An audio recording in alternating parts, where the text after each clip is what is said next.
the number. This is like a life lesson slash a marketing lesson slash like a YouTuber or creator lesson. When you start to see the numbers dwindle, and I've been there, it's okay to pivot. Like, you can keep it going, but pivot and experiment and try to, and like relentlessly figure out, if you want to do it, just like don't give up. This guy like was, his numbers were going down. Fortnite was kind of bailing. I think it was 2021. We were kind of all getting out again. Fortnite was kind of going down, and I think people are playing different games, and he's really burnt out. He was like in the house all day. So he started traveling and world and tried vlogging and doing different things and live streaming 24/7, like his travels. This guy's crazy, like legend, like interesting character. But then he basically figured out, after doing research and experimenting for months or years, like doing videos a day, then he was like, he basically noticed like these travel guys that like, they don't really edit videos, but they go to like kind of dangerous places. They're not like overly like getting in the weeds of it. He was like, oh, I could make that, but then get very graphic, like go into the most dangerous places and really like tell stories and interview like people. And he brought these stories to life. His content is maybe not my cup of tea, but what I would say for this guy is like, he really experimented, and then he did the research to find like an underserved niche. So I think it's about, one, it's okay to pivot when your numbers aren't working. Two, work your ass off and experiment and like test. And then three, when you find it, because he found his niche, and I think only in the last year, go all in and just make a lot of it. Like, so anything I've learned about going viral is, once one thing goes, make 100 of them, like until like people don't want to see them. You have to change the variation and stuff, but the audience is going to tell you what they want to see, and you should just lean into it. So I thought those are really good lessons from a bunch of great content creators, and I hope you learned a lot. Leave the comments below if you want me to go into more business stuff, what else I can share. But I think those are lots of stuff you can take and apply it to like a brand video. If you're a creator, you can take it. If you're an entrepreneur or a marketer or whatever you are, you can take a lot of those lessons from these guys.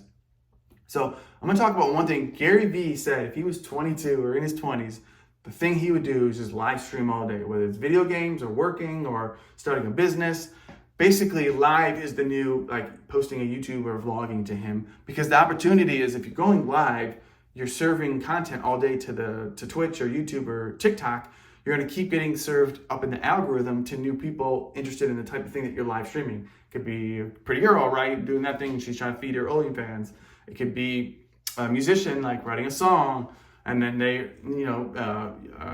people are finding you and you're kind of talking to the audience, but they're seeing the creative process, and then they're finding you on different things. But live is the ultimate hack, especially on, he was saying, TikTok and Twitch, because basically, if the more you go live, you're serving the channels for ads and revenue and attention, the more that you're going to get a shot to build an audience. And he's like, if I was this age, this is what I would do. And I agree. I'm in my 40s. At the end of the day, I just don't have time to go live all day. But it's something that if I was starting my music career over, or my marketing career over business, I would be just like going live, because that's the game. So it is going to be like the Truman Show or whatever it is. And in fact, Arab got, again, he built his whole brain off that in the beginning, and I think continues to do a little bit of it. So I think that's interesting. Gary Vee, Day Trading Attention is his new book. That's why I named him to show this. I think just if he's saying it and you're young enough to do it or old enough to do it, go for it. I mean, you could literally be a car garage and like live stream like the work that you're doing on a car. There's all sorts of opportunities to use this. If you understand that content can be another revenue for your business, your solopreneur, for your agency. Content and attention ultimately leads to either one, monetizing by ads, or monetizing by services or product or whatever it ends up being. A really unique guy I saw lately is like a leather belt wallet, like leather, like a craftsman. And he's just making these really nice videos. Sometimes they're ASMR, sometimes they're just process videos. Sometimes he goes live.